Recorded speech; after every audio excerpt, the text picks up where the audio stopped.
5 dona Shakman L5000 shassisiga o'rnatilgan 10 tonnalik XMC manipulyatorlarimiz hamda 1 dona havo shassisiga o'rnatilgan 10 kubalik vodovozimiz Grand Track kompaniyasiga yetib keldi.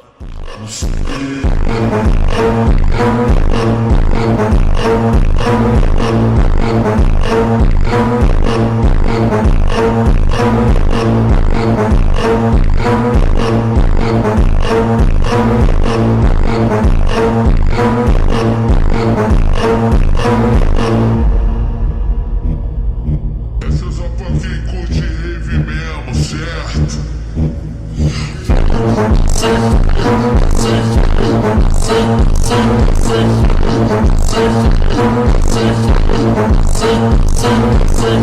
Sizga ham shu turdagi va shunga o'xshash texnikalar kerak bo'ladigan bo'lsa, bizning Grand Track kompaniyamizga murojaat qilib, buyurtma orqali xarid qilsangiz bo'ladi. Batafsil ma'lumotni esa quyidagi raqamlarga qo'ng'iroq qilib olishingiz mumkin.